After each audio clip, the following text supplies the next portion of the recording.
Hi everyone, this video is about plate tectonics. First, some basics. The Earth has different layers: the inner core, the outer core, the mantle and the crust. The closer you get to the core, the hotter it gets.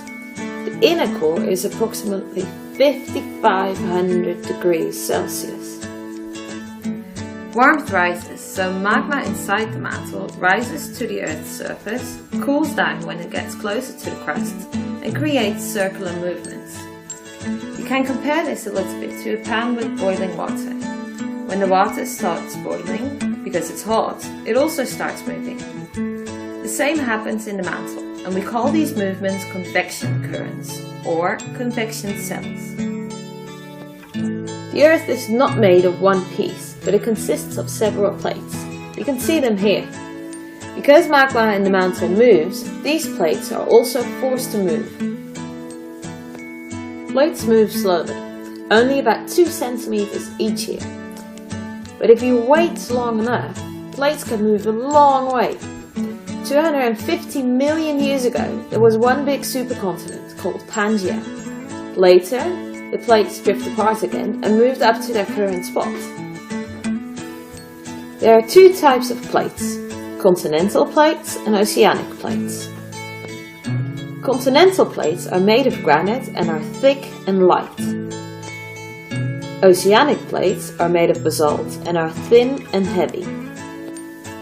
Plates can move in different directions: towards each other, away from each other, and they can slide past one another.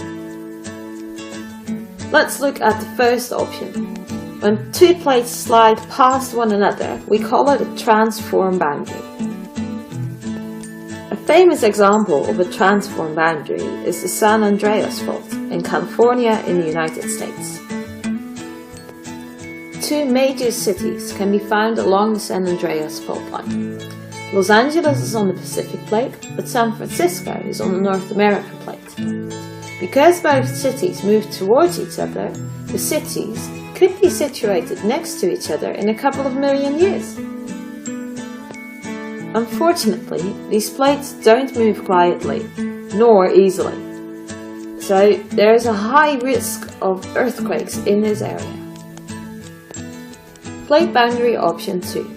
Two plates move away from each other. This is called a divergent boundary. The most famous example of a divergent boundary is the mid-oceanic ridge. It's a ridge in the middle of the Atlantic Ocean formed by the divergent boundary. As the ocean floor is spreading, magma comes up and creates new ocean floor. A range of volcanoes has formed under the ocean.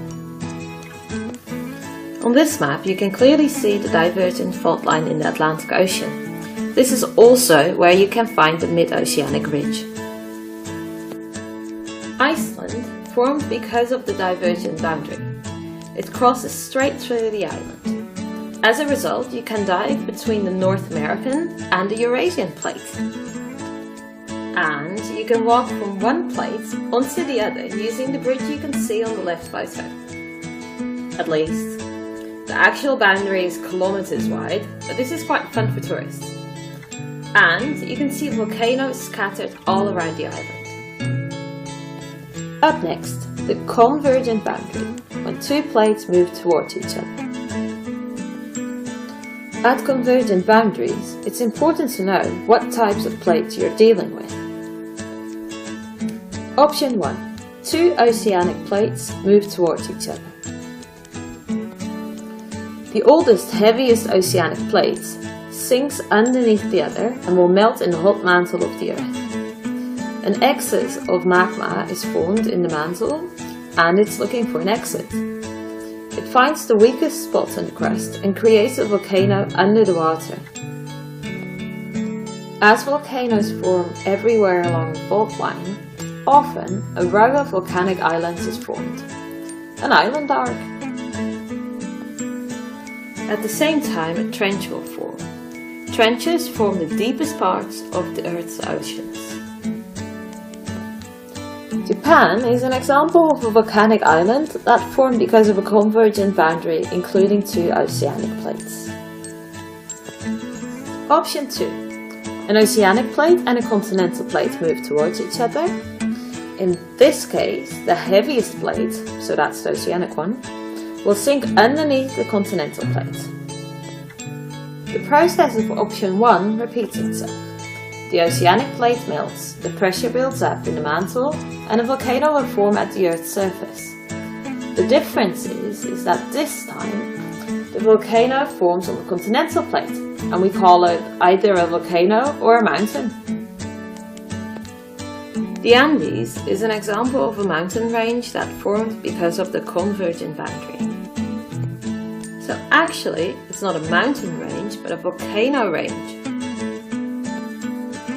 Again, a trench will form. You can see it on the picture here. It shows the Andes, but it also shows the trench. The darker the blue, the deeper it is. The dark blue line next to the land is the subduction zone where the trench has been formed. The last option for the convergent boundary. Two continental plates move towards each other. In this case, both plates are relatively light and the same weight. None of them will sink, but instead both will go up and form mountain ranges. No plate will melt, so no volcanoes form. There can be severe earthquakes. The Himalaya is an example of a mountain range that formed like this. And actually, as it's still on an active plate boundary, the mountains are still growing a couple of centimeters each year. The downside of living next to a plate boundary is that there can be earthquakes, like the one in Nepal in 2015.